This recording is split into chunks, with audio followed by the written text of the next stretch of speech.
자, 악의 마음을 읽는 자들 6부 리뷰를 시작해 보겠습니다.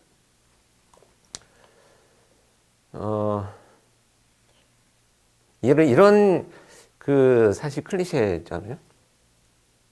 아주 위험한 장면을 연출해서 긴장도를 높이는 드라마의 어떤 장치가 아닌가. 네, 요걸 돌리면 휠 돌리면 오픈되고 소리. 이거 떨어뜨렸어요 이거. 합니다. 임 팀장, 네. 경찰이 범인 잡는 건 당연한 거야. 영웅놀이든 뭐든 그 진심.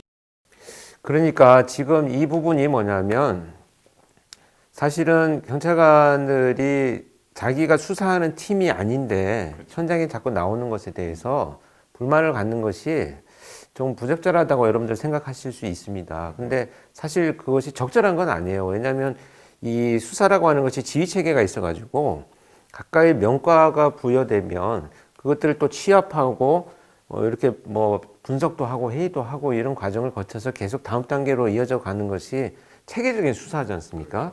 근데 거기에 다른 부서의 요원들이 이렇게 온다고 하는 것은 사실 적절한 건 아니에요. 근데 지금 이 분석팀이라고 하는 것은 사건을 지금 분석하는 역할을 가진 팀이잖아요.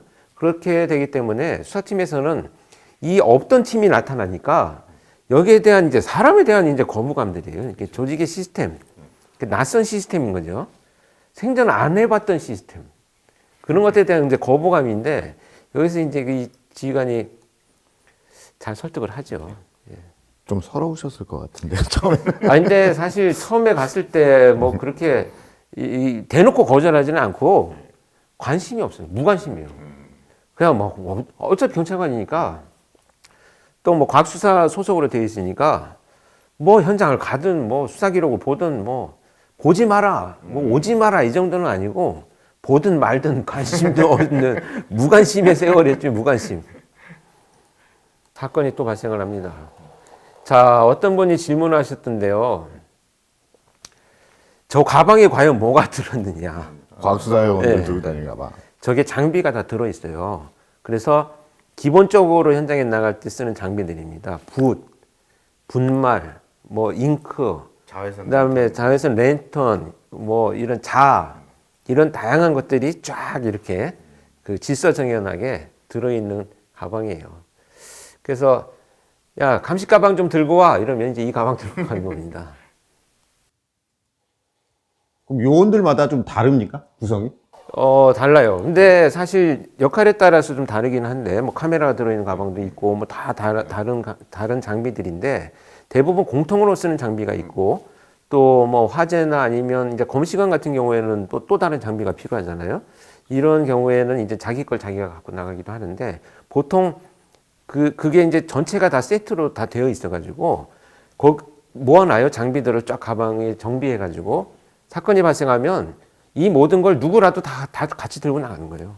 그래서 현장에 갖다 놓고, 이제 쓰죠. 근데 사실은 저렇게 이제 사무실에 갖다 놓는 장비는 조금 고가의 장비들이나 관리가 필요한 장비들이고, 웬만한 이런 붓이나 뭐 이런 뭐 후라시 이런 장비들은 차에 다 실려 있습니다. 그래서 과학수사라고 쓰여져 있는 이 봉고차 있잖아요. 거기 보면 다 짐칸이에요. 그 뒤에. 뭐 사다리부터 시작해갖고 뭐 없는 게 없어요. 거기. 네. 자, 이거는 여러분들 이게 뭘 하는 건지 아시죠? 이제 족적을 찾는 건데 이때만 해도 사실은 데이터베이스가 다 되어 있지 않았었어요. 근데 이 족적이라고 하는 것이 저 신발의 문양이 계속 바뀝니다. 그렇죠. 그래서 계속 찍어서 지금 이제 입력을 하고 있어서 지금은 웬만한 신발의 문양은 바로 데이터에서 찾아내거든요. 국내 생산하는 거 아니면 수입 좀 많이 된 거 이런 것들을 거의 대부분 다 찍어. 하고 남대문 시장 가서 이렇게 사가지고 뭐 다 찍어요. CSI 원들 다니면서 그때만 해도.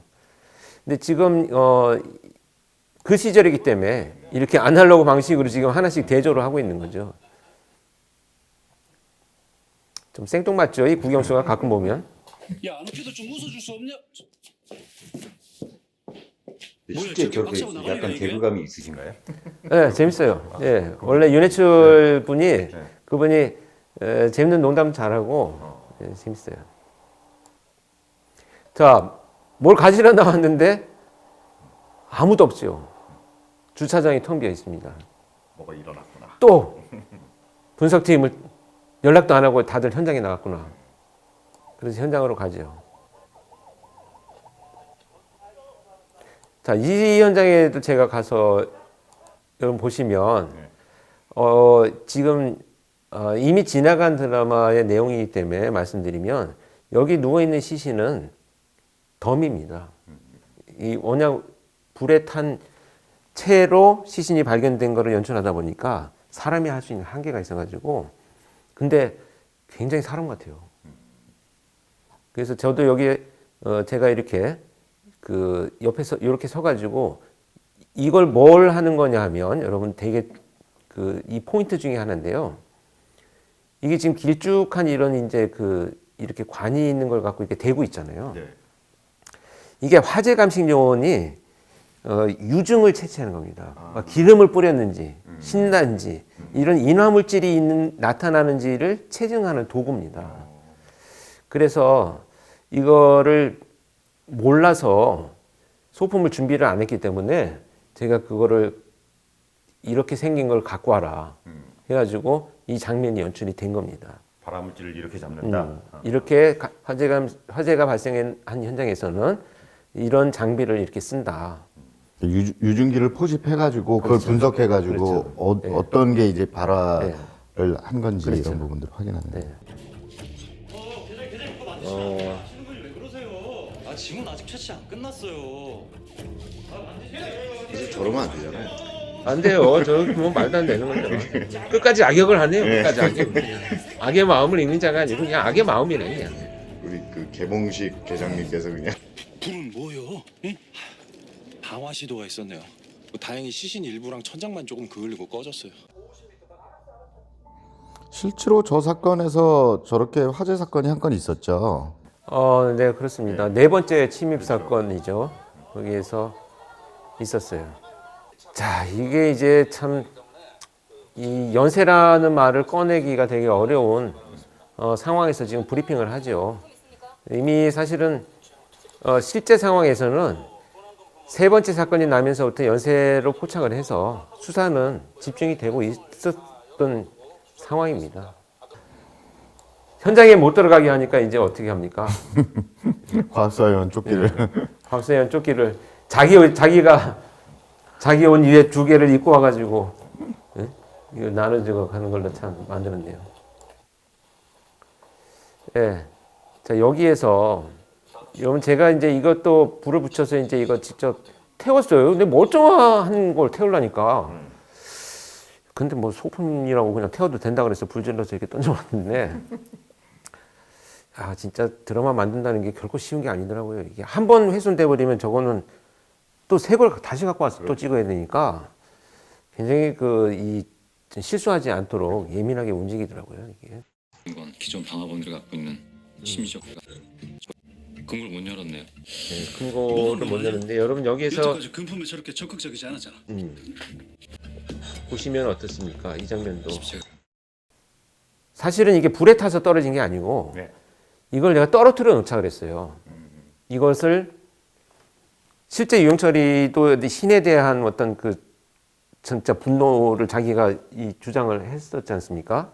그런 걸 본다면 이 현장에서 좀 의미 있게 그런 행동을 포착할 수 있는 단서가 뭐가 있겠느냐. 그래서 이거를 떨어뜨려서 좀 이렇게 그러니까 나중에 보면 그 해서 유영철이가 나가잖아요. 그런 얘기를 하잖아요. 왜? 아니, 신도 못하는 건 자기는 할 수 있다라는 식으로. 자 여러분 여기서 이제 제가 보면 하영이가 지금 수첩을 꺼내 가지고 상처를 저렇게 그림을 그리잖아요. 이걸 제가 알려줬었어요. 야 이거 보통 가면 이렇게 어디에 상처가 났는지 이렇게 스케치를 한다 그랬더니 어떻게 하냐 그래서 제가 직접 이렇게 상처 이렇게 나는 거야라고 그려주면서 알려준 거를 하영이가 현장에서 지금 드라마에서는 그대로 따라하고 있습니다. 이렇게 다 만져보면서 상처를 확인을 하거든요. 그러니까 일단 먼저 검시하는 것도 어쨌든 그 일부 중에 하나네요. 저 과수. 지금 이때는 검시관들이 채용되기 전입니다. 그래서 그 곽수사위원들이 상처를 일일이 손으로 만져서 검시를 해줬어요. 실제 이영철은 이렇게 지하철을 타고 다니면서 범죄를 저질렀죠.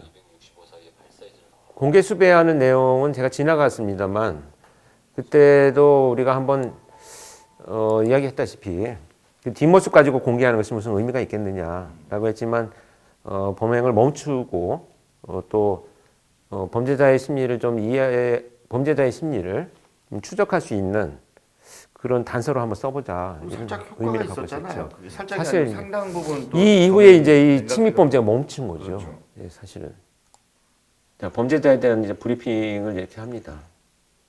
그런데 굉장히 말씀드리고 싶은 거는 회의적이죠. 지속적으로 치료받은 정신질환 환자보다는 확률은 낮지만 뭐 기록이 있는 그런 사람들로 좀 용의자를 추정해야 된다 뭐 그런 말씀입니다. 네. 이게 뭐냐면 정신병을 갖고 있는 사람에 의한 범죄인 것으로 수사팀이 자꾸 접근을 해 나가니까 제가 그런 얘기를 했어요. 이거는 성격장애 유형이지 이게 와해된 어떤 그 정신적인 문제가 있는 범죄는 아니다. 그러면 성격장애 뭐냐? 성격장애도 치료를 받고 또 입원도 할 수 있고 굉장히 위험한 경우에는 폐쇄병동 같은 데도 그 입원 치료를 한다. 그렇다면 기록을 한번 찾아보자 그래서 실제 상황에서 제가 수사를 할 때는 그 국립병원에 가서 이런 성격적인 문제가 있어가지고 치료받은 사람들에 대한 그 자료를 받기 위해서 갔었어요. 갔는데 사실 그 영장 없이 진료 기록을 열람을 하지 못하도록 되어 있습니다. 그래서 그 환자에 대한 정보를 줄 수가 없으니 다만 거기에 근무하시는 분이 제가 얘기하는 그런 어떤 특징적인 내용들을 듣고 좀 추리긴 했었는데 사실 그 범주 안에 없었고요. 제가 기간을 5년 정도로 예상을 했거든요. 사건 발생 5년 전 정도에. 근데 사실 훨씬 더 전에 92년도에 거기에 치료를 받은 경력이 있었어요. 그 사실- 간질 이런 거 말고 그런 성격적인 장애로 치료를. 근데 그거를 사실은 알았다고 해도 포착할 수 있는 정도는 아니었어요. 왜냐면 굉장히 광범위하고 뭐 수사를 과연 집중적으로 할 수 있는 단서가 되겠느냐는 좀 회의적이긴 했었죠. 요 앞에서 보면 왜냐면 그 방향으로 한 방향으로 몰고 있음에도 유영철은 그 당시에 문국진의 법의학 책을 사갖고 자기는 따로 공부하는 전혀 그 정신병자의 분류에 들어가 있지 않은 방향으로 가고 있으니까 그런 장면을 보여주고 있는 거군요. 이 사건 때는 어쨌든 수사실은 거의 집에 못 들어가신 거죠? 그렇죠. 뭐 집에 들어간다는 게 사실 뭐 거의 무의미했죠, 뭐. 근데 이렇게 이어졌던 것이 네. 정남규까지 같이 이어져 가지고 거의 6개월을 뭐 사무실에서 먹고 자고 했던 그런 시절입니다.